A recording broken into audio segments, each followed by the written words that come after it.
नमस्कार, 99 न्यूज़ के इस बुलेटिन में आपका स्वागत है। मैं हूं तबरेज़ अनवर।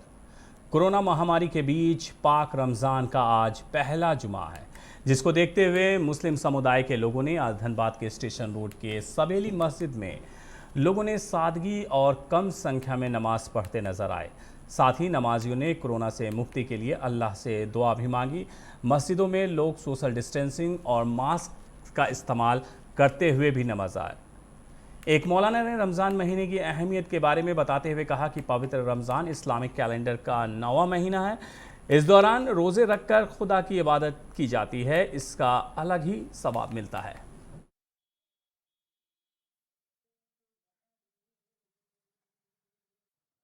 हम लोग लॉकडाउन का पालन करते हुए जुमे की नमाज अदा कर रहे हैं और जो भी भाई लोग हैं सबसे यही कहते हैं मास्क लगा के आइए, हाथ को सैनिटाइज करते हैं। यहाँ पे जितना जो ये फैल रहा है कोरोना वायरस, इससे सबको शिफा दे, सबको बचाए, सब इससे बढ़िया से रहे, सब बच के रहें। बस यही दुआ किए हैं अल्लाह ताला से।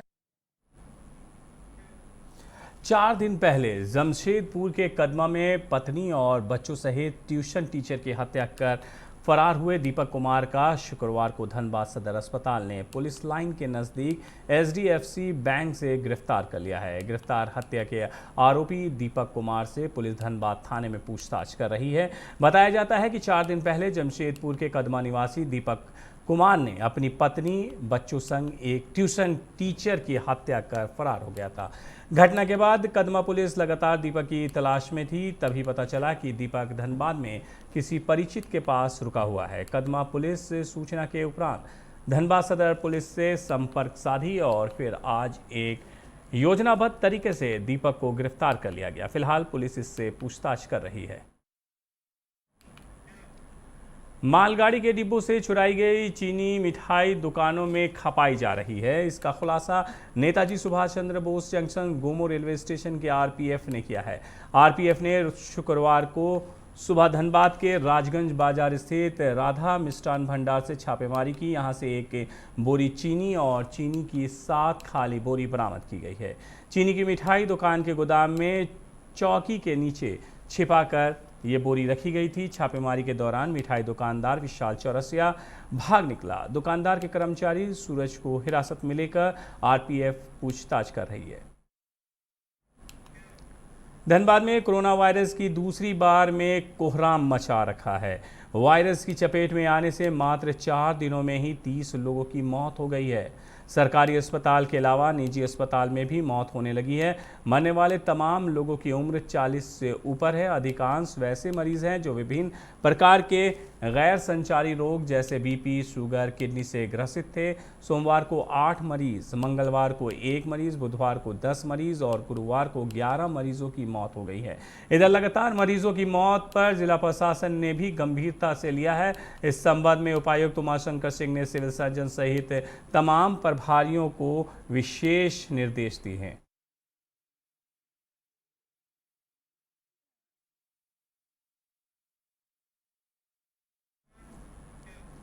कोविड-19 के बढ़ते संक्रमण के मद्देनजर परिवहन विभाग की ओर से राज्य के विभिन्न जिलों में लगातार कार्रवाई की जा रही है। 5 अप्रैल से 11 अप्रैल तक यानी कि एक सप्ताह में बगैर मास्क के 3034 लोग पकड़े गए हैं, जबकि बगैर हेलमेट के 1461 दोपहिया वाहन चालकों पर कार्रवाई की गई है।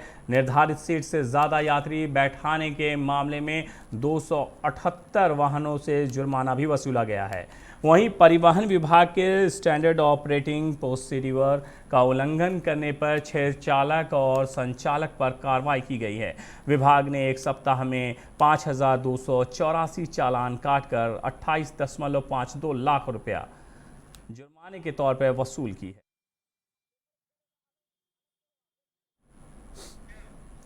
BCCL मुख्यालय गोयलानगर में एक अजीबोगरीब मामला सामने आया है, जिसमें भोली निवासी हीरा पासवान नामक व्यक्ति ने अपने को पूर्व BCCL कर्मी डेगन पासवान का असली वारिस बताते हुए नौकरी की मांग की है। हीरा का कहना है कि वो अपने नाना का असली वारिस है। इस बाबत पिछले 20 साल से वो BCCL प्रबंधन से नौकरी की मांग कर रहे हैं। मामला कुसुंडा कोलियारी क्षेत्र का है। BCCL प्रबंधक मामले की जांच में जुटी है। अच्छा। हाँ, मेरा नाना से, वो नाना फर्जी, मेरा नाना से फर्जी रूप से नहीं लेते तो मेरी माँ को मिलता नौकरी। अच्छा। हाँ, उसी का अधिकार था, तो आज हम लोग को जो है कि दर दर का भटकना नहीं पड़ता। अच्छा। माँ भी जो है कि सगमा से मर गई। अच्छा। तो उसी का अधिकार का नौकरी है, माँ का अधिकार का, तो हम जो है कि लड़ रहे हैं। तो कितने दिनों से लड़ाई लड़ रहे हैं आप? हम 20 साल से लड़ रहे हैं। अच्छा। हाँ, अभी तक कोई सुनवाई नहीं हुआ? नहीं, कोई सुनवाई नहीं हुआ है। और कोर्ट में आप जीत भी गए क्या? ना, कोर्ट में मैंने प्रूफ हो गया कि मतलब फर्जी रूप से नौकरी कर रहे थे। धनबाद का SP, DSP, law and order जितना इंक्वायरी हुआ, जांच हुआ, उस सारा प्रूफ हुआ कि फर्जी नौकरी है। साध्वी पासवान का फर्जी नौकरी है। हाँ, तो आप उस नौकरी को आप पाना चाहते? निरसा एसडीपीओ के नेतृत्व में आज पुलिस की टीम ने मैथन ओपी क्षेत्र के NH2 पर छापेमारी कर मवेशी लदे एक ट्रक को जब्त किया है, जबकि पुलिस को देखकर मवेशी लदे एक अन्य ट्रक टोल टैक्स बैरियर को तोड़ते हुए फरार हो गया। बताया जाता है कि पुलिस को गुप्त सूचना मिली थी कि बड़े पैमाने पर निरसा के रास्ते मवेशियों को बंगाल भेजा जा रहा है। सूचना के उपरांत निरसा एसडीपीओ ने एक टीम गठित कर छापेमारी की, जिसमें मवेशी लदे एक ट्रक को पकड़ा गया है, जबकि दूसरा भागने में सफल रहा। पुलिस दूसरे ट्रक की तलाश तेज कर दी है, इसके लिए बंगाल पुलिस से संपर्क साधा जा रहा है। इधर मैथन पुलिस ने जब्त दर्जनों मवेशियों को गौशाला के सुपुर्द कर दिया। निरसा के साहू धर्मशाला में आज हाईवा एसोसिएशन की एक बैठक हुई। बैठक निरसा के पूर्व विधायक अरूप चटर्जी और हरि अग्रवाल उपस्थित रहे। हाईवा मालिकों ने कहा है कि ट्रांसपोर्टिंग का रेट आए दिन घटता ही जा रहा है। ट्रांसपोर्टिंग कंपनी से सही रेट नहीं मिलने पर हम लोगों की परेशानी बढ़ी हुई है, जबकि तेल का रेट बढ़ते ही जा रहा है। बताया कि ट्रांसपोर्टिंग पर 10 वर्षों से कोई वृद्धि नहीं हुई है। 2 महीनों से अन्य जगह पर नया साइन चालू हो गया है, और जहां पुराने रेट पर ट्रांसपोर्टिंग करना मुश्किल है। प्रबंधन हमारी बात नहीं मानती है, ना ही हमसे वार्ता करती है। इसको लेकर यह निर्णय लिया गया है कि 18 तारीख को ट्रांसपोर्ट बंद रहेगा। मैथन पावर लिमिटेड में चलने वाली सभी हाईवा मालिकों को आज बुलाया गया था, क्योंकि लगातार ट्रांसपोर्ट कंपनी के द्वारा रेट घटाई जा रही है, सही रेट नहीं दी जा रही है, लोगों को ढेर सारे असुविधा हो रही है। इसको लेकर जब भी हाईवा मालिक कोई बात करना चाहता है या कुछ करना चाहता है तो उन लोगों को सुनवाई नहीं होती, जिसके कारण आज सभी हाईवा मालिक एकत्रित होकर 18 तारीख से बंदी का घोषणा की। हम लोग 18 तारीख को AK लॉजिस्टिक और एक नरेश कुमार को हम लोग बंदी करेंगे। जहां एक तरफ कोरोना का प्रकोप बढ़ता ही जा रहा है, वहीं कतरास स्टेशन पर इसकी लापरवाही देखी जा रही है। यहां आने जाने वाले यात्रियों के लिए किसी भी प्रकार की कोरोना जांच की व्यवस्था नहीं की गई। यात्री आ रहे हैं और बिना रोक टोक के जा रहे हैं, जबकि यहां कोरोना से बुरी तरह प्रभावित हुई राज्यों से अलग लोग भी पहुंच रहे हैं। ऐसे में इलाकों में कोरोना संक्रमण खतरा और भी बढ़ता जा रहा। आज कतरासगढ़ स्टेशन में LAP एक्सप्रेस से सैकड़ों की संख्या में यात्री उतरे, जहां कोई जांच की व्यवस्था नहीं देखी गई। बागमारा के मालखेरा लाल धौड़ा में पुलिस ने कतरास थाना प्रभारी रास बिहारी लाल के नेतृत्व में छापेमारी की। छापेमारी में 4 ट्रैक्टर अवैध कोयला मौके से बरामद किया गया। बरामद कोयला लगभग 8 टन बताया जा रहा है, जबकि मौके का फायदा उठाकर तस्कर भाग निकले। थाना प्रभारी ने कहा है कि गुप्त सूचना मिली थी कि थाना क्षेत्र में अवैध कोयला कारोबार चल रहा है।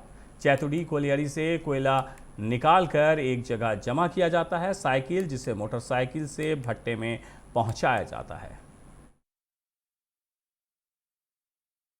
मिल रहा था चैतुडी कोलियरी के अंतर्गत लाल धौड़ा में बराबर अवैध कोयला जो है पोड़ा बना करके साइकिल एवं मोटरसाइकिलों से भेजा जा रहा है।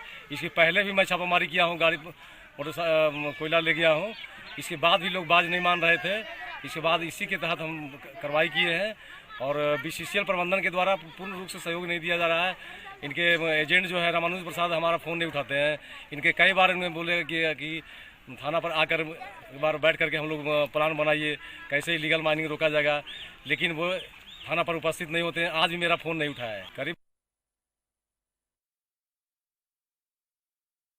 चिरकुंडा थाना परिसर में रामनवमी और चैती छठ को लेकर शांति समिति की बैठक हुई, जिसमें शांतिपूर्ण ढंग से रामनवमी मनाने और कोरोना वायरस को देखते हुए जुलूस न निकालने का आदेश दिया गया है। नेसा वीडियो से अपील कर लोग इस महापर्व को घरों में रहकर ही मनाएं, बिना कारण घरों से ना निकले। हमें कोरोना महामारी के इस चैन को तोड़ना है, इसके लिए आप सभी सदस्यों की सहयोग की आवश्यकता है। मौके पर थाना प्रभारी और पुलिस निरीक्षक दिलीप यादव ने बताया है कि हर हाल में सरकारी दिशा निर्देशों का पालन करना सुनिश्चित करना हमारी प्रथम प्राथमिकता है।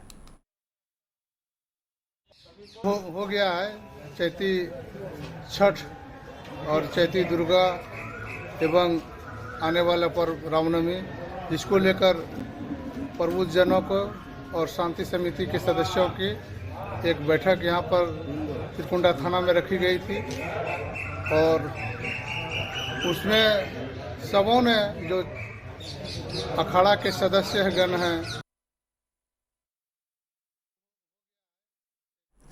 सरायकेला के कांड्रा स्टेशन चौक के पास पुलिस अधीक्षक के निर्देश पर थाना प्रभारी राजन कुमार ने मास्क चेक इन अभियान चलाया। इस दौरान काफी संख्या में बिना मास्क पहने लोगों को पकड़ा भी गया। थाना प्रभारी राजन कुमार ने कहा है कि कोरोना काल को देखते हुए सभी मास्क पहनकर ही अपने घरों से बाहर निकले। इस दौरान बिना मास्क के कोविड-19 नियमों का उल्लंघन करते पाए जाने पर लोगों पर जुर्माना भी वसूला जाएगा। लेकिन बड़ा सवाल ये है कि जुर्माना वसूला जाए, इससे अच्छा है कि आप अपनी जिंदगी के साथ ना खेलें और मास्क का इस्तेमाल जरूर करें। जरूरत ना हो तो घर से बाहर ना निकलें और अगर निकले तो मास्क पहन करके ही निकलें, सोशल डिस्टेंसिंग के साथ निकलें। सरायकेला के चावरबंधा गांव में हरिराम संकीर्तन के लिए भीमखांदा नदी से जल भरकर 108 भक्तों ने कलश यात्रा निकाली। इस दौरान कोरोना वायरस को लेकर गाइडलाइन का लोगों ने बखूबी पालन किया। वहीं भाजपा नेता गणेश महाली ने दीप प्रज्वलित कर इसकी शुरुआत की। उन्होंने बताया है कि मंदिर का निर्माण कई सालों से चल रहा था, जो अब पूरा हो गया है, जिसके लिए कीर्तन का आयोजन किया गया है।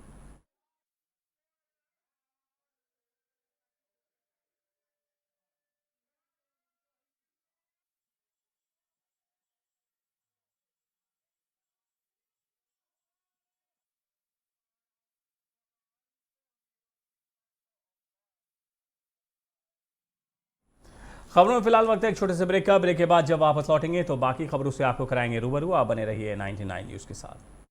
के लिए सही दरवाजे चुनने की बात हो तो चुनिए सिर्फ टाटा प्रवेश के दरवाजे, जो लकड़ी के दरवाजों से कई गुना है बेहतर। टाटा प्रवेश के दरवाजों में है स्टील की मजबूती और लकड़ी की खूबसूरती। टाटा प्रवेश के दरवाजे फ्रेम और एक्सेसरीज के साथ फैक्ट्री में तैयार किए जाते हैं। लकड़ी के दरवाजे बनाने के लिए बहुत से लोगों से संपर्क करना पड़ता है, जो कि इस समय नुकसानदायक हो सकता है। लकड़ी के दरवाजों को लगाने में 8 चरणों से गुजरना और 6 प्रकार के लोगों के संपर्क में आना होता है, जबकि टाटा प्रवेश के दरवाजों का इंस्टॉलेशन केवल 2 चरणों में हो जाता है। बस अपना दरवाजा चुनें, उसका आकार नापें और नो टच डिलीवरी पाएं। इसे हमारी प्रशिक्षित इंस्टॉलेशन टीम द्वारा लगाया जाता है, जो सैनिटाइजेशन प्रोटोकॉल्स का ख्याल रखती है। टाटा प्रवेश के दरवाजे लकड़ी के दरवाजों से कई गुना मजबूत होते हैं और आपके परिवार को सुरक्षित रखते हैं। स्टील के बने होने के कारण इन दरवाजों में स्वाभाविक रूप से न तो दीमक लगता है और न ही इनमें आग पकड़ने का डर होता है। टाटा प्रवेश के दरवाजे मेंटेनेंस फ्री और वेदर प्रूफ होते हैं। सामान्य लकड़ी के दरवाजों की तरह ये न तो सिकुड़ते फैलते हैं और न ही इनमें दरार आती है। लकड़ी के दरवाजों की गुणवत्ता और उनका टिकाऊपन प्रमाणित नहीं होता, जबकि टाटा प्रवेश के दरवाजे उम्दा फिनिश, कई डिजाइन के और 5 वर्षों की वारंटी के साथ आते हैं। एक बात और, लकड़ी के दरवाजों के लिए जंगलों की कटाई होती है, वहीं दूसरी ओर टाटा प्रवेश के दरवाजे पेड़ों को कटने से बचाते हैं तथा ये 100% रिसाइक्लेबल होते हैं। अब ये आप पर है कि आप अपने घर में कौन सा दरवाजा लगाना चाहते हैं। बेस्ट चुनिए, टाटा प्रवेश के दरवाजों और खिड़कियों को चुनिए।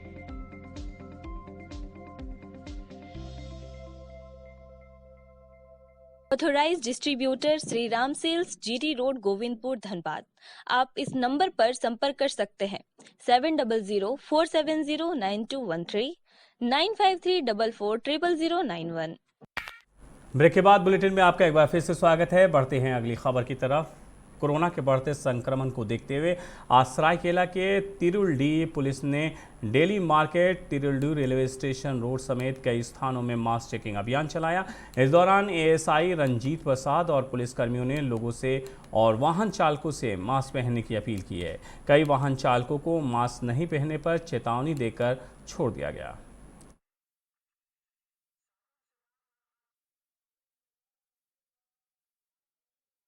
के आदेशानुसार मास चेकिंग का अभियान चलाया जा रहा है। हर गांव, जितना प्रखंड ब्लॉक के तिरुल्ली के अंदर आता है, थाना के अंदर, सभी गांव वासियों से निवेदन है कि बिना मास्क के नहीं चलें। सरायकेला के ईचागढ़ प्रखंड कार्यालय सभागार में आज बीडीओ सत्येंद्र महतो के अध्यक्षता में प्रखंड स्तरीय टास्क फोर्स का बैठक किया गया। बैठक में ईचागढ़ सामुदायिक स्वास्थ्य केंद्र के चिकित्सा प्रभारी डॉक्टर हरेंद्र सिंह मुंडा, ईचागढ़ थाना प्रभारी दिनेश ठाकुर सहित कई मुखिया मौजूद रहे। इस दौरान वैक्सीनेशन, टेस्टिंग, मास्क चेकिंग अभियान चलाने पर चर्चा की गई। बैठक में उपस्थित लोगों को बीडीओ ने कोरोना महामारी से बचाव और वैक्सीनेशन को लेकर जागरूक करने की अपील की है। बीडीओ सत्येंद्र महतो ने कहा है कि पुलिस प्रशासन के द्वारा अब लगातार जगह जगह पर मास्क चेकिंग अभियान चलाया जा रहा है। बिना मास्क के पाए जाने वाले लोगों को कोविड टेस्ट किया जाएगा और पॉजिटिव आने पर कोविड सेंटर भेजा जाएगा। टास्क फोर्स मीटिंग की बैठक किया गया, जिसमें कोविड-19 के प्रसार को देखते हुए वैक्सीनेशन, टेस्टिंग और लोगों को मास्क पहनने और उसकी ज़रूरत उससे लड़ने के लिए लोगों को जागरूक करने हेतु चर्चा की गई। साथ में हमारे यहाँ उपलब्ध वैक्सीन की भी चर्चा की गई, ताकि अधिक से अधिक लोगों को वैक्सीनेशन किया जा सके। और लोगों को अनुरोध किया गया कि वो अधिक से अधिक लोगों को जागरूक करें और इस कोरोना की जंग में। बोकारो थर्मल थाना परिसर में रामनवमी को लेकर थाना प्रभारी रविंद्र कुमार सिंह की अध्यक्षता में पूजा कमेटियों के साथ एक बैठक हुई, जिसमें थाना प्रभारी ने रामनवमी का जुलूस ना निकालने की बात कही। साथ ही भीड़ से बचने, मास्क लगाने समेत कई बातों पर चर्चा हुई।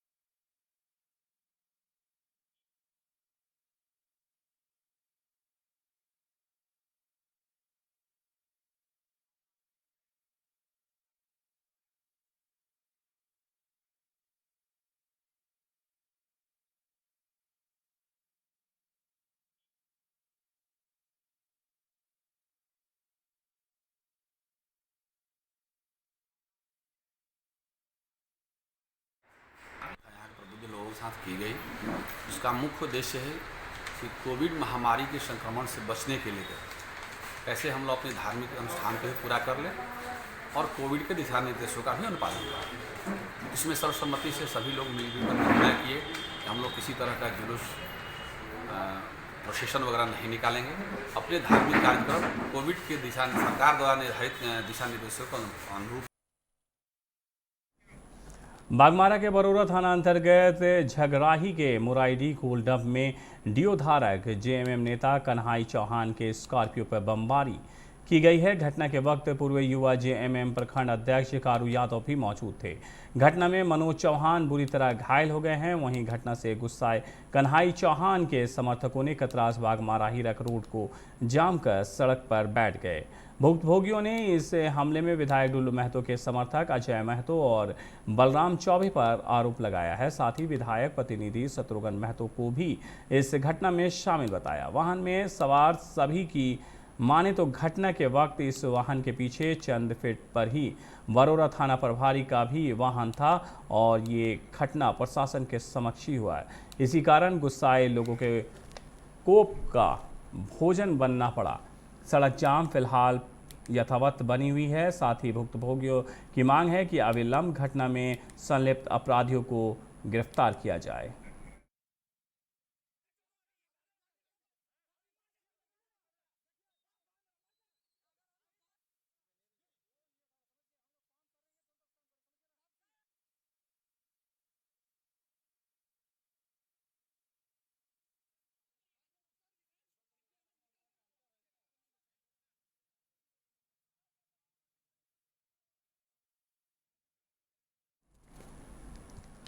तो आप देख सकते हैं इन तस्वीरों में किस तरह से गाड़ी को क्षतिग्रस्त किया गया है। और यहाँ ऐसा नहीं है कि पहली बार इस तरह की घटना हो रही है, अक्सर बाघमारा में इस तरह की घटना को देखने को मिलता ही रहता है। कभी जेएमएम की तरफ से आरोप लगाया जाता है तो कभी बीजेपी की तरफ से ढुल्लू महतो पर की तरफ से आरोप लगाया जाता है। लेकिन फिलहाल बरोरा थाना धनबाद में ये जो बाघमारा में ये हमला हुआ है जेएमएम नेता पर, और गुस्साए लोगों ने और उनके समर्थकों ने रोड जाम कर रखा है।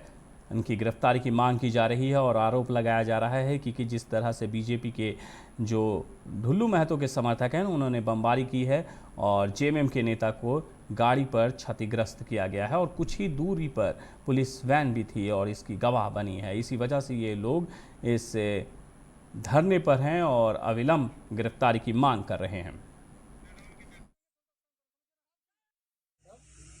हम लोग जैसे आ रहे थे शंकर भाई के सिलेंडर के आज उनका जेल था, तो हम लोग जैसे ही यहाँ पहुँचे तो यहाँ पे 2 आदमी पहले खड़ा था, बलराम चौबे और अजय महतो पीछे खड़ा था। ठीक है, तो जैसे हम लोग उतरने की इसका गाड़ी सुबह से लगा हुआ है किरण का, वैसे बम चलाना चालू हो गया। जितना जब उतर रहे तब बम चला रहा, जब उतर रहे 5-6 गो चला है। तो फिर क्या हुआ?